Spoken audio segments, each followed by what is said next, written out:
क्या रेस्पिरेशन केवल ब्रीथिंग है? No, let's clear it in this short. Respiration एक वो प्रोसेस है जिससे कि हमारी बॉडी एनर्जी रिलीज़ करती है।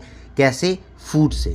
हम लोगों ने जो फूड कंज्यूम किया उसमें कार्बोहाइड्रेट है, जिसकी वजह से हमारी बॉडी में ग्लूकोज फॉर्म होता है। वो फूड ब्रेक डाउन किया जाता है और हमको एनर्जी मिलती है एटीपी की फॉर्म में।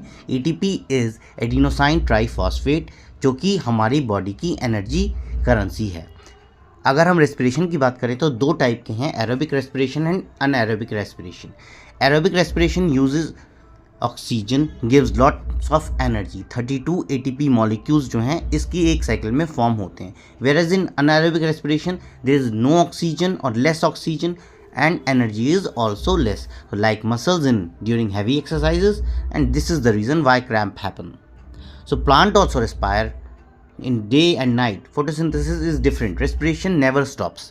Respiration पूरे दिन और रात चलता ही रहता है।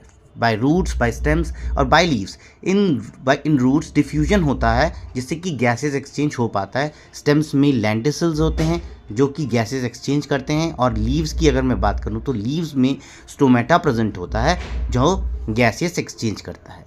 ग्लूकोज जो हमारी बॉडी में फॉर्म हुआ है वो ग्लूकोज कन्वर्ट किया जाता है पायरुविक एसिड में, जो कि एक 3 कार्बन का कंपाउंड है, और ये पूरा प्रोसेस होता है साइटोप्लाज्म के अंदर। अब यहाँ से ये जो रिडक्शन होगा ये किस तरीके से होगा पायरुविक एसिड का, ये बताएगा रेस्पिरेशन इज एरोबिक और अनएरोबिक। अगर पूरी ऑक्सीजन मिलेगी तो it will reduced into carbon dioxide, lots of energy, that is aerobic respiration.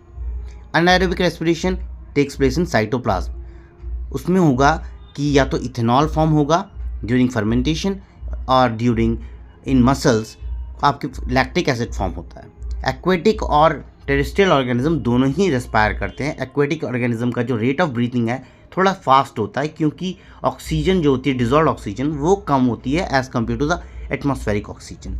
So how do human being respire? देखिए, हम ट्रैकिया के थ्रू एयर, नेसल पैसेज से एयर जो है इनहेल की जाती है। उसमें सीलिया होते हैं, फाइन हेयर लाइक स्ट्रक्चर्स, जो कि एयर को प्यूरिफाई करते हैं। वो ट्रैकिया के थ्रू जाके आगे ब्रोंकाइज में जाता है, देन ब्रोंक्यूल्स, और उसके बाद में आता है alveoli. That is the main organ जो कि ऑक्सीजन को डिफ्यूज़ इन कर देता है और कार्बन डाइऑक्साइड को डिफ्यूज़ आउट कर देता है during exhalation from the lungs, and hence it is exhaled out from the body.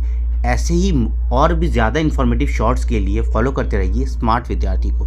Thanks for watching. Have a